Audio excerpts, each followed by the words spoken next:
નમસ્તે મિત્રો, સ્વાગત છે તમારું મારા આજના નવા વિડીયોમાં। તો મિત્રો, આજે આપણે બનાવીશું પહાડી દાળ। એને આપણે પહાડીમાં અને ચોસા દાળ ભાત કહે છે, તો આપણે પહાડી દાળ બનાવીશું। તો એના માટે આપણે આખા અડદ લેવાના છે અને એને આપણે સારી રીતે પહેલાં તો ધોઈ દઈશું। ધોઈ અને આપણે એક સાફ વાસણમાં લઈ લઈશું। તો મિત્રો, આપણે દાળને સાફ પાણીથી ધોઈ દીધી છે। હવે આને આપણે એક સાફ કપડું લઈ અને એનું બને એટલું આપણે પાણી આમાંથી લૂછી લઈશું, કારણ કે આ દાળને આપણે લોટી ઉપર આપણે શેકવાની છે, એટલે તે આમાંથી બને એટલું આપણે પાણી એમાંથી લૂછી લઈશું। આ દાળની બનાવવાની રીત થોડી અલગ છે, કારણ કે આમાં બાફવાની હોતી નથી આ દાળને। તો આમાંથી ઘણું એવું પાણી આપણે સાફ કરી દીધું છે। હવે આને ગેસ ઉપર એક તવો મૂકી અને લોખંડના વાસણમાં આપણે કઢાઈમાં શેકીએ તો એનો ટેસ્ટ બહુ સારો આવે છે। તો આપણે લોઢી મૂકી અને એમાં આપણે શેકી દઈશું। મિત્રો, આપણે બધી દાળને આ રીતે લોખંડના કોઈ પણ વાસણ હોય એમાં આપણે મૂકી અને ગેસ ઉપર આ રીતે એને શેકવાની છે। કન્ટિન્યુ આને હલાવતા રહેવાનું છે, જેથી કરીને નીચેથી દાળ બળી ન જાય। જો દાળ વધારે પડતી શેકાઈ જાય તો પણ એનો ટેસ્ટ કડવો થઈ જાય છે, એટલે આને હલાવતી વખતે આપણે બહુ જ ધ્યાન રાખવાનું છે। અને દાળ પ્રોપર શેકાય ત્યાં સુધી આપણે આ રીતે કન્ટિન્યુ એને ચલાવતા રહીશું।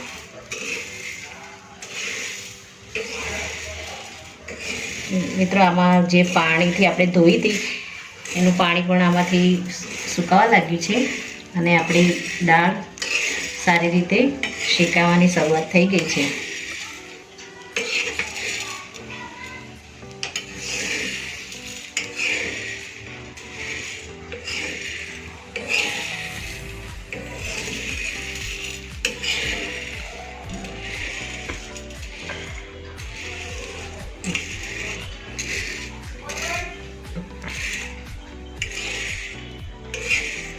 આને તમે સાફ કપડાથી લૂછી અને પછી પણ શેકી શકો છો, પણ આપણે ધોઈ અને પછી શેકીએ તો એમાંથી જે ડસ્ટ હોય તો નીકળી જાય અને આપણી જે દાળ છે એકદમ ચોખ્ખી થઈ જાય। મિત્રો, આપણી આ દાળ એકદમ સારી શેકાઈ ગઈ છે। આમાં આ રીતે અંદર આપણે 2-3 કળી લસણ પણ એડ કરી દઈશું। એને પણ આ દાળની સાથે થોડીવાર માટે શેકાવા દઈશું। આનો પણ એક અલગ જ ટેસ્ટ આવે છે। એની અંદર આપણું ગરમ દાળની સાથે જે લસણ શેકાશે એનો ટેસ્ટ આની અંદર ખૂબ સરસ આવે છે। થોડીવાર આપણે આની સાથે આને શેકીશું અને પછી આને આપણે બહાર લઈ લઈશું।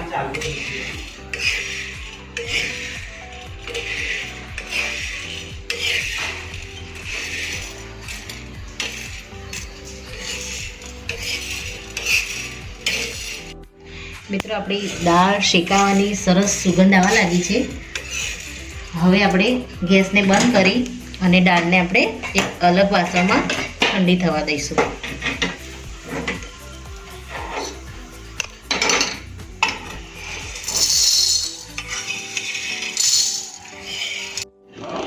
તો મિત્રો, આપણી આ દાળ થોડી ઠંડી થઈ ગઈ છે।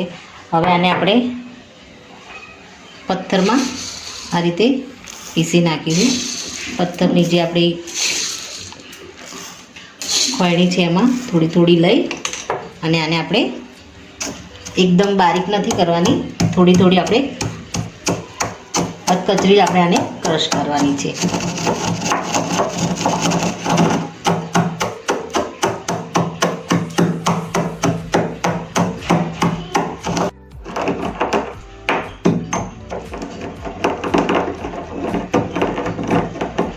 મિત્રો, આપણી દાળ સારી રીતે આમાં ક્રશ થઈ ગઈ છે।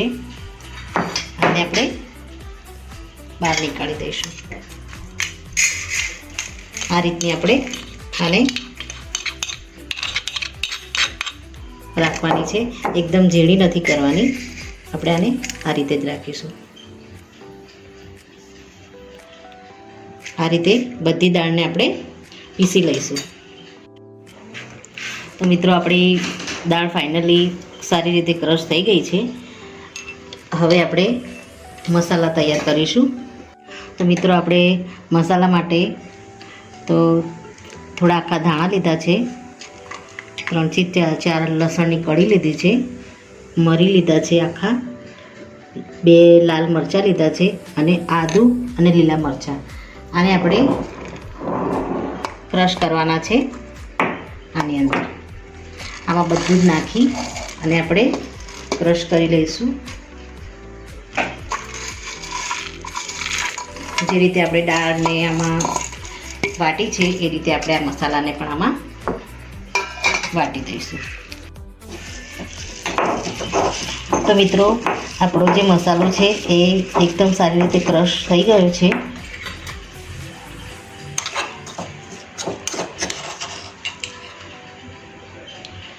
હવે આપણે આની સાથે જે મસાલા બીજા જે શાક લેવાના છે એને આપણે લઈ લઈશું.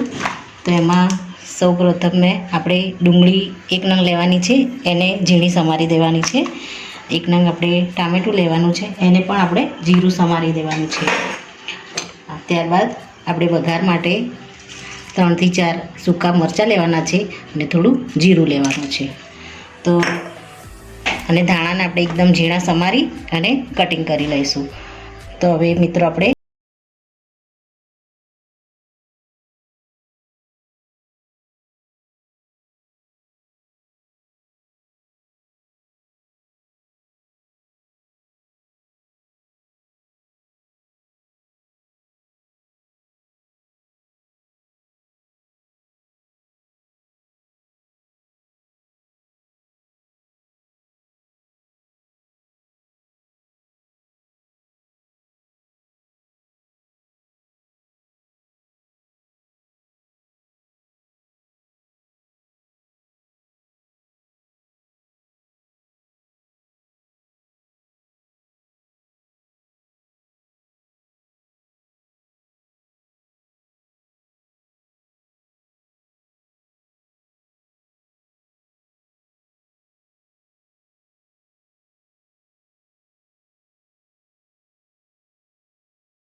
ત્યારબાદ એમાં આપણે સમારી ડુંગળી એડ કરી દઈશું.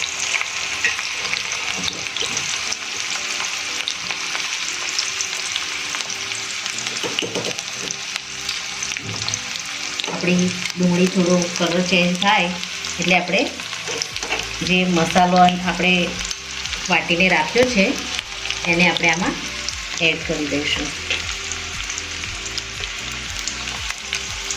અને બધા જ મસાલાને આપણે સારી રીતે તેલમાં થવા દેવાના છે.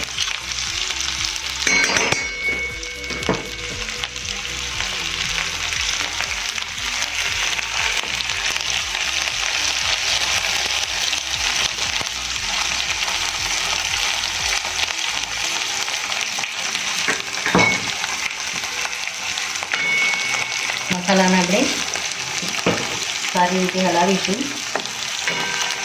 એમાં આપણે મીઠું એડ કરી દઈશું. જરૂર પૂરતું આપણે આમાં મીઠું એડ કરી દઈશું.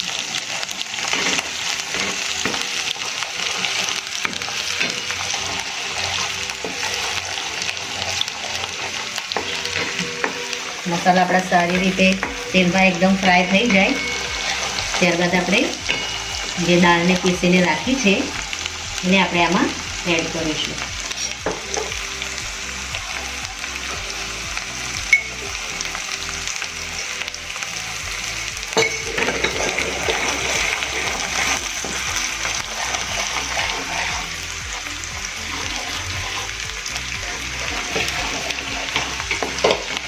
હવે આમાં આપણે આ જે દાળ પીસીને રાખી છે એને આપણે આમાં એડ કરી દઈશું.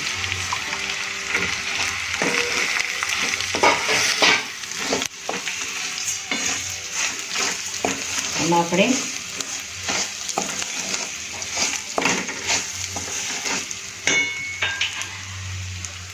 ઘઉંનો લોટ છે એને આપણે 2 ચમચી આમાં એડ કરીશું, જેથી કરીને આની થિકનેસ પકડાય અને આનો ટેસ્ટ પણ સારો આવે. લોટ નાખ્યા પછી આપણે બરાબર હલાવવાનું છે, જેથી કરીને લોટના અંદર ગાંઠો ના પડી જાય. અને 2-3 મિનિટ માટે આ રીતે હલાવી અને આપણે આની અંદર બીજું મરચુંને આપણે આની અંદર એડ કરીશું.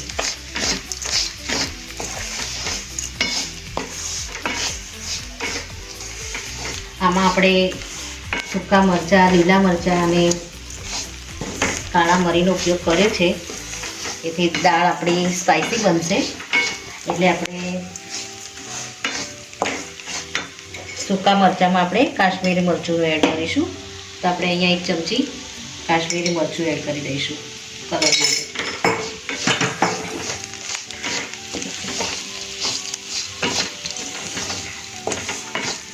આપણા મસાલા અને દાળ સારી રીતે તેલમાં એકદમ સરસ ફ્રાય થઈ ગયા છે. હવે આમાં આપણે જરૂર પૂરતું પાણી એડ કરીશું.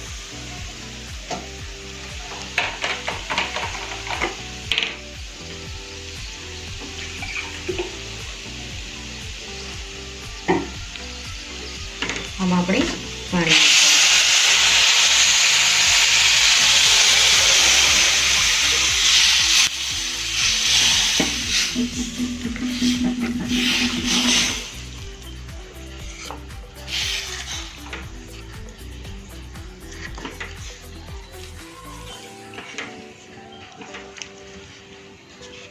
હજુ આપણે થોડું પાણી એડ કરીશું આમાં.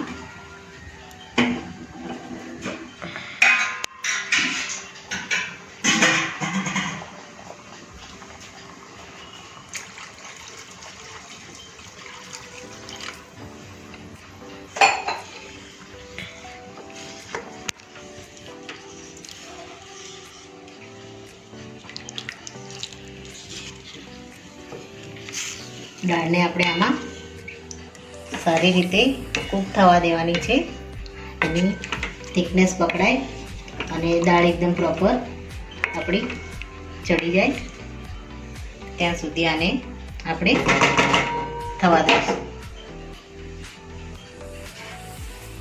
મિત્રો, આપણે દાળને 10 મિનિટ થઈ ગઈ છે, આપણે ચેક કરી લઈશું.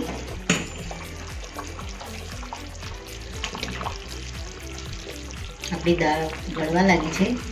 હવે આ સ્ટેજ ઉપર આપણે જે ટામેટાં કટિંગ કરીને રાખ્યા છે ઝીણા, એને આપણે આમાં એડ કરી દઈશું.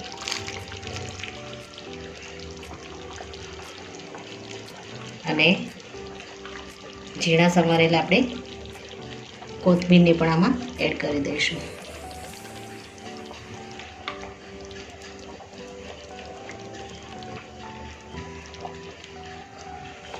હવે આને ટામેટા સાથે 10 મિનિટ માટે કૂક થવા દઈશું. ત્યારબાદ આપણે ચેક કરી લઈશું કે આપણી દાળ પ્રોપર થઈ છે કે નહીં. હવે આપણે ઢાંકીને એને ટામેટા અને મસાલા સાથે થવા દઈશું. તો મિત્રો, આપણી આ પહાડી દાળ રેડી થઈ ગઈ છે. આપણે ગેસ બંધ કરી દઈશું અને દાળને આપણે સર્વ કરી દઈશું. આપણી દાળ એકદમ રેડી થઈ ગઈ છે. દાળને આપણે સર્વ કરી દઈશું. તો મિત્રો રેડી છે આપણી પહાડી દાળ. એને ચોસા દાળ પણ કહે છે. હવે આને આપણે કોથમીર નાખી અને એને ગાર્નિશ કરી દઈશું. તો મિત્રો મારો આ વિડીયો અહીંયા પૂરો થાય છે. જો તમને મારો વિડીયો ગમ્યો હોય તો લાઈક કરજો, શેર કરજો અને તમારી ચેનલ દેશી સ્પૂનને સબસ્ક્રાઈબ જરૂરથી કરજો અને કમેન્ટમાં જરૂરથી લખજો કે મારી આ પહાડી દાળની રેસીપી તમને કેવી લાગી. ફરી મળીશું એક નવા જ વિડીયો સાથે. ત્યાં સુધી થેન્ક યુ મિત્રો.